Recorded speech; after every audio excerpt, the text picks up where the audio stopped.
Hello students and welcome back to channel Siraj Sheikh लीजिए। Leasing and hire purchase का lecture number 5 होगा, जिसे हम कवर करेंगे नए points of leasing and hire purchase.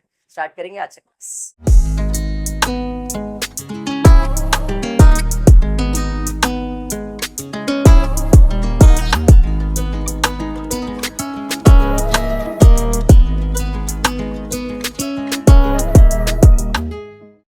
आज की क्लास में पास्ट पेपर के सम ले रहा हूं। This will be the last lecture for leasing and hire purchase.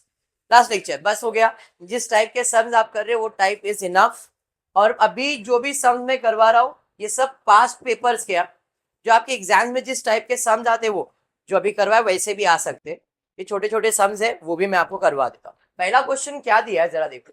Reema limited takes a plant on lease on 1 Jan 2009। पिछले लेक्चर में सेम ऐसा सम किया था, आपको अगर याद हो तो। On lease for 1 Jan 2019 from Hina Limited and the details are as follow. Fair value of the machinery 2 lakh रुपए। रेसिडुअल वैल्यू मतलब स्क्रैप वैल्यू कुछ भी नहीं है। आफ्टर 5 years 5 साल। लीज रेंटल दिया हुआ है 55,480, मतलब ये ईएमआई हो गया। लीज रेंटल मतलब EMI for 5 years payable at the end of each year. Calculate करना है इंटरेस्ट, सिर्फ interest and draw amortization schedule. मतलब इंटरेस्ट का कैलकुलेशन दिखाना है और दूसरा एमोटाइजेशन शेड्यूल का मतलब है जो अपन टेबल बनाते थे, opening value, principal, interest, EMI and closing balance, उसे आप एमोटाइजेशन शेड्यूल कहते हैं। बस इतना ही सॉल्व करना।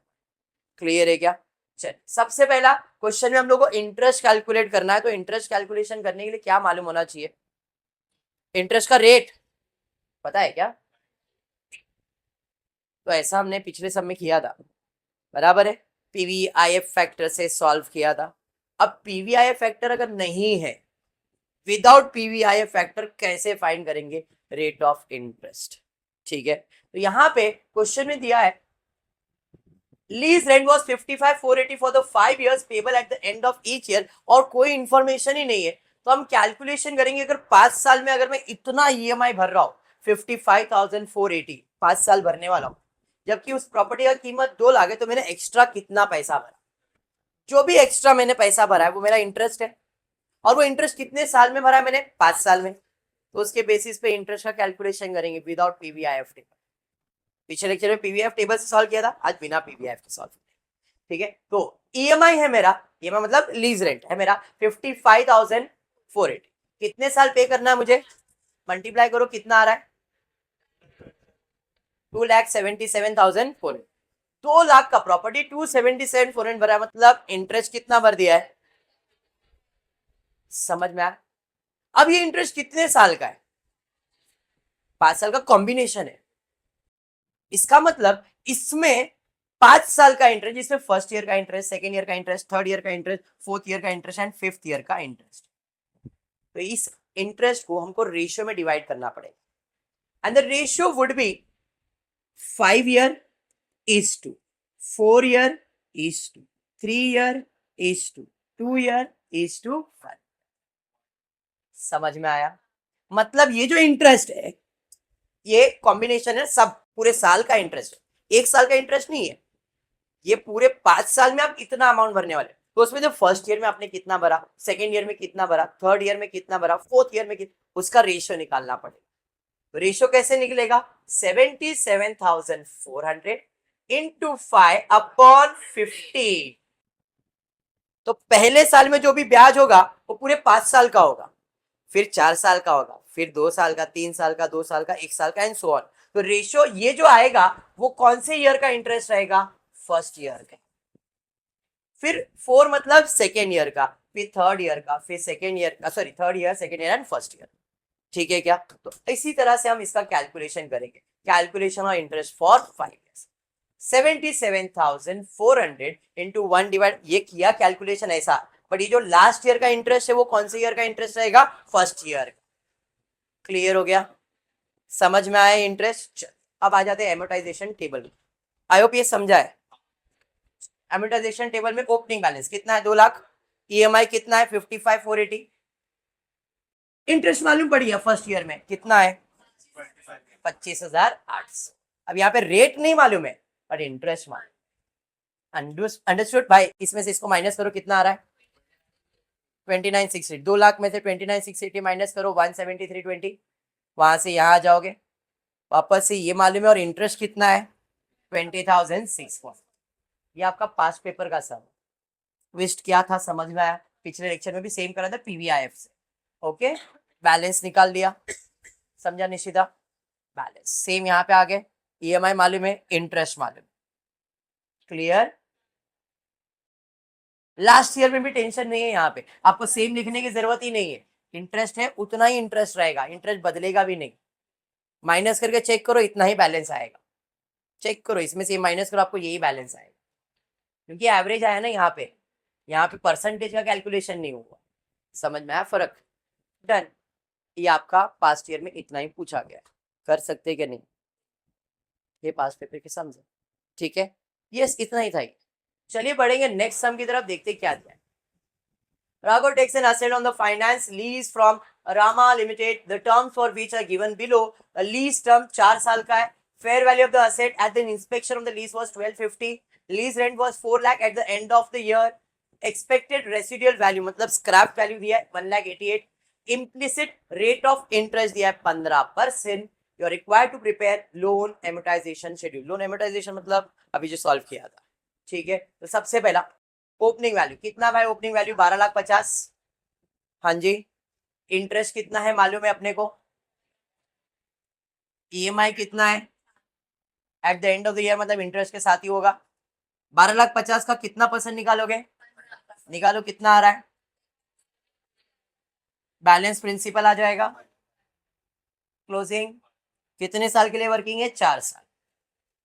समझ में आया, जबकि लाइफ 4 साल के लिए नहीं दिया, लीज टर्म 4 साल के लिए दिया, ठीक है। सेम एंड सो ऑन, यहां तक कैलकुलेशन होगा। यहाँ पे माइनस नहीं कर रहा हूं मैं, क्योंकि इसके आगे भी बैलेंस बचने वाला है, इधर बैलेंस बचेगा। 5 इयर्स एंड नहीं हो रहा है, 4 साल का ही कैलकुलेशन है।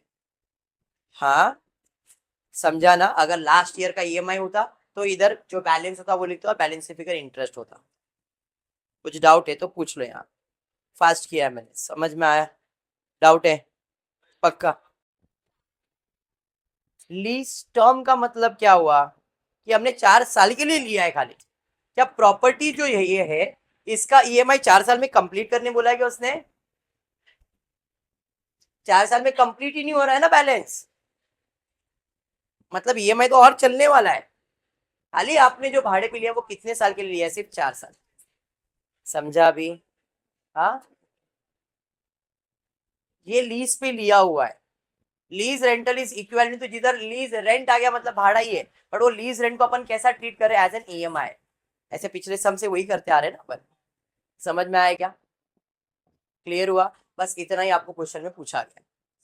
Prepare loan amortization schedule for 4 years, इधर डेप्रिसिएशन वगैरह कुछ करने की जरूरत नहीं। ध्यान यहाँ तक पक्का।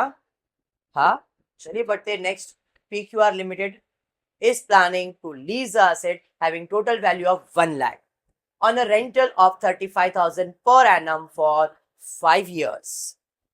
The following additional information is available. Company has an effective tax rate 30%. Company employs a discount rate of 16%, मतलब discounting factor दिया गया है। You are required to calculate net cash flow of the company. Cash flow है मतलब part 2 जो schedule बनाते थे वो, पहला इंटरेस्ट का कैलकुलेशन में, पार्ट 2 का इंटरेस्ट, डेप्रिसिएशन, टोटल एक्सपेंसेस, वो सब कैलकुलेशन करते थे वो, ठीक है। आगे क्या दिया है, if the company opt for leasing of the asset for 5 years consider the about discount rate. अगर लीज लेने का बात करें तो अपने को डिस्काउंट जितना दिया वो कंसीडर करना, चलो ठीक है। फर्स्ट 5 इयर्स के लिए लीज रेंट कितना रहेगा, याद आया, ये लीज रेंट वाला आ गया अभी। हाँ, टैक्स रेट कितना है, तो 35 में से 10,500 माइनस हो जाएगा, बराबर है। डिस्काउंटिंग फैक्टर कितना परसेंट है, कितने साल के लिए, 5 साल के लिए, बराबर है। जरा कैलकुलेट करो, 1 divide by 1.6, 1 divide by 1.6 equals to, पहले साल का आएगा मेमोरी प्लस, दूसरे साल का मेमोरी प्लस, तीसरे साल का मेमोरी प्लस, चौथे साल का मेमोरी प्लस, 5वें साल का मेमोरी प्लस। मेमोरी रिकॉल 3.27 आ रहा है, मल्टीप्लाई कर दो, ये हो गया, भाड़े पे लिया तो इतना खर्चा होगा, याद है ना, ऐसा किया है हमने। अब ये भाड़े पे नहीं लेके अगर लोन पे करते हैं, ये भाड़ा हो गया। याद है आपने फर्स्ट लेक्चर किया था ओपनिंग वैल्यू से इंटरेस्ट का कैलकुलेशन। अब यहाँ पे डेप्रिसिएशन में कैलकुलेट करा क्योंकि अपने को सेकेंड टेबल में काम आने वाला है। 1 लाख का प्रॉपर्टी है, कोई स्क्रैप वैल्यू वगैरह कुछ दिया है क्या? नहीं। 1 लाख डिवाइड बाय कितने साल है? 5 ईयर्स दिया हुआ है, 5 ईयर्स का है, तो डेप्रिसिएशन कितना? 20,000। कैलकुलेशन कर रहा हूं, जरा ध्यान देना। यहाँ पे मैंने इंटरेस्ट कैलकुलेशन नहीं रखा है। वाई? बिकॉज लोन लिया ऐसा कुछ बोला ही नहीं है, और लोन लेंगे भी तो कितना परसेंट पे लेंगे, कितना ईएमआई आएगा, वो है नहीं। मतलब जो सेकेंड टेबल बनेगा इंटरेस्ट प्लस डेप्रिसिएशन, तो इंटरेस्ट नहीं है बट डेप्रिसिएशन तो है। हाँ, यस। तो ओरिजिनल कॉस्ट कितना है प्लान का? 1 लाख, ये मेरा एक्सपेंस होगा। उसमें डेप्रिसिएशन में क्या करूंगा? माइनस। डेप्रिसिएशन कितना है? उसका टैक्स रेट कितना? तो कितना आएगा? 6,000। पीवी फैक्टर 5 साल का कितना है? 3.27। 1 साल, 2 साल, 3 साल, 4 साल, 5 साल, 20,000, 20,000। अगर नहीं समझ में आया तो मैं एक टेबल बना के प्रेजेंट करता हूं, मे बी शायद वो और सिंपल लगे आप जब टेबल बनाते हो